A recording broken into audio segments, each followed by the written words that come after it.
Hello po sa inyong lahat mga ka-crypto. Ako po si Pinoy Crypto Trader at sa video na ito ay atin pong pag-uusapan ang aking technical analysis dito po kay Bonk. Ngayon pong January 11 taong 2025. Ayan, ang ating nakikita po rito ay ang daily chart time frame ni Bonk.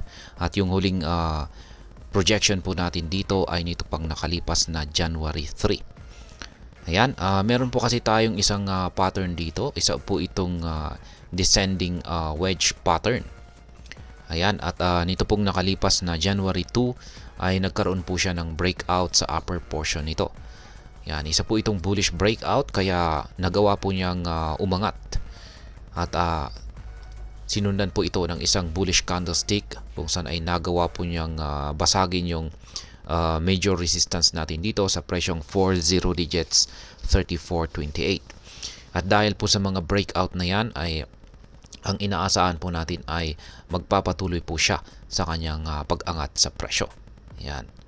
At yan nga, inaasahan natin na aangat siya kaso ang nangyari ay pagkatapos po niyang magkaranas ng breakout dito ay nag-consolidate po siya sa ibabaw ng major resistance natin dito.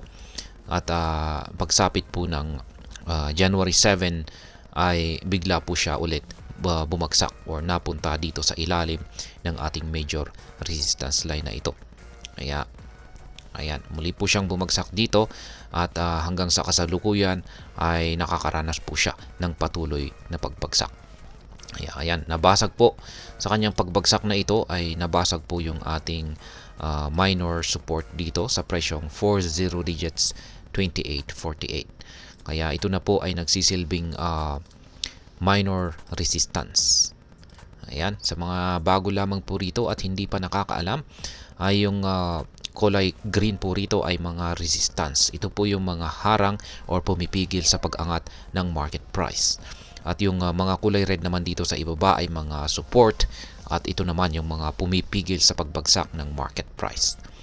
Ayan. Ngayon ay sa naranasang pagbagsak na ito ni Bonk, particular po noong January 8 ay ayan, ito po yung unang bumagsak itong si Bonk at pinatamaan niya yung ating dating minor support dito. At dahil dyan ay na-trigger po yung ating buy pending order dito na nakaabang mismo sa presyong 40 digits 28.48. Kaya sa madaling salita ay nakabili po ako dito ng Bonk. Ayan, spot trading po ito. Ayan, spot trading. At dahil dyan ay base sa ating rules ng strategy natin na ginagamit natin dito ay kapag nakabili po tayo rito ay kailangan po nating palitan ito kaagad ng isang sell pending order or take profit. Kaya nag-set up po tayo ng sell pending order or take profit dito po sa presyong 40 digits 34.28. Kaya yan po yung aking trade setup dito kay Bonk. Yung kung sakaling babagsak po or magpapatuloy sa pagbagsak itong si Bonk, yung sunod po na nakaabang na buy pending aking buy pending position ay nandito po sa minor support na nasa presyong 40 digits 1990. Kaya ayan. Ngayon ay yung aking projections po rito ay possible po na magko-consolidate dito itong si Bonk. Ayan, magko-consolidate po siya rito sa ilalim ng ating minor resistance dito sa 40 digits 28.48 at saka ibabaw naman po ng ating minor support dito po sa presyong 40 digits 24.53. Ayan, possible na dito po siya magko-consolidate kung hindi po niya magagawang tagusin yung ating minor resistance na ito at saka minor support dito. Ayan. Kaso mapapansin po natin sa ating dalawang indicators na mukhang lumalakas po ang bearish momentum nitong si Bonk. Mapapansin natin na ayan, nagkulay red na po yung ating Halswert indicator dito at mukhang lumalaki na yung sukat nito. Kapag nagpatuloy po sa paglaki ang sukat nito ay ibig pong sabihin ay patindi po ng patindi ang bearish momentum natin dito kay Bonk. At ibig pong sabihin ay mataas ang posibilidad na mababasag niya yung ating minor support dito sa 40 digits 2453 at magpapatuloy po ito sa kanyang pagbagsak. Kaya sa madaling salita, kung pag nakikita po natin yung ating hazard indicator na habang humahaba at lumalaki yung sukat nito, ibig sabihin nito ay tuloy po or magtutuloy-tuloy ang pagbagsak ng market price. At yung mas matindi pa rito ay yung ating QQE mode indicator dito sa ibaba. Mapapansin po natin na lumalaki ang mga nabubuong QQE bars nito at kulay red pa. Ibig pong sabihin nito ay matindi po ang selling pressure dito kay Bonk. Sa madaling salita ay marami pong nagbebentahan ng kanilang Bonk. Kaya kung marami pong nagbebenta, ay yan po yung dahilan kung bakit malakas ang selling pressure na nararanasan ni Bonk.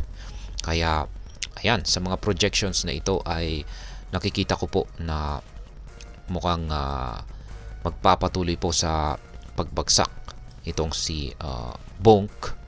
Ayan, at ang sunod po na nakaabang na support natin dito, ayan, ay nandito po sa presyong 40 digits 2205. Yan, ito po yung sasalo sa pagbagsak ni Bonk. Kaya ayan, tanggalin na po natin yung upper portion ng ating pattern dito. Kaya ayan, kung sakaling ayan po ulit, ito po yung pipigil sa pagbagsak ng market price ni Bonk. Ang minor support natin dito sa 40 digits 2453. Pero pag hindi po niya nagawang pigilan ito, yan yung sunod na minor support na pipigil sa ating sa pagbagsak ni Bonk ay ang support level dito sa 40 digits 2205. Kaya ayan, wag po tayong mag-alala, hindi po magiging mabilis ang pagbagsak ni Bonk or hindi po basta-basta ang magiging pagbagsak ni Bonk kasi may magkakatabi po tayong mga support level dito. Unless na talagang magkakaroon po talaga ng napakatinding selling pressure ang market ni Bonk. Yan. Siyempre, may chances pa rin po na tumaas or umangat ang market price ni Bonk. Yan, kasi siyempre, hindi po tayo nakakasiguro na ganito talaga kasi unpredictable pa rin ang market price. Ayan, unpredictable pa rin ang galaw ng market. Kasi malay natin, paano kung pagbiglang may isang magandang balita ang mga developers ni Bonk. Ayan, siyempre magdudulot po yan ng posibleng hype. At ayan, gugulatin tayo. Kaya maaring umangat siya kapag may mga pangyayari or kaganapan na ganyan. Kaya hindi pa rin po tayo nakakasiguro na patuloy na makakaranas ng bearish momentum si Bonk maski ganito yung mga signals natin. Kaya ayan, may possibility pa rin na aangat siya. At sa ngayon ay yung pumipigil po sa pag-angat nitong si Bonk ay yung ating minor resistance dito sa presyong 40 digits 2848.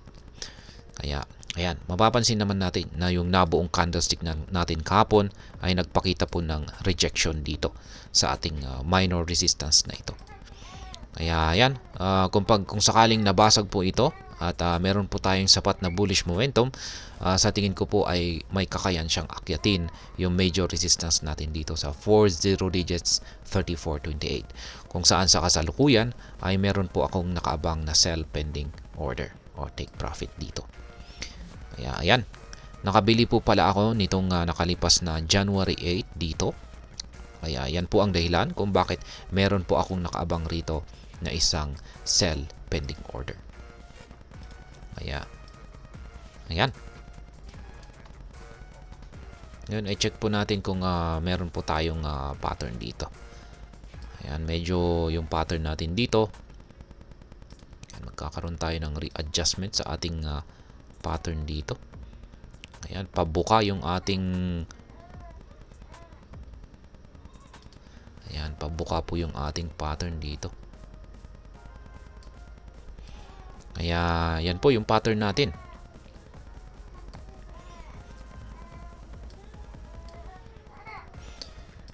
At ayan. Yan po ang aking adjust po natin ito. Yan, kasi may yung upper portion ng ating pattern ay nagsisilbing resistance po ito. Kaya malamang kung aakyat siya ay hanggang dito lamang ang kanyang magagawang marating. Kaya yan po ang aking update sa aking mga projections dito po kay Bonk. Sa mga bago lamang po rito ay check na lamang po ninyo ang description ng video na ito para malaman kung anong platform at mga indicators ang ginagamit ko dito. At hanggang dito na lamang po tayo sa video na ito mga ka-crypto. Marami pong salamat sa panonood. Ingat po tayo lagi at God bless po sa ating lahat.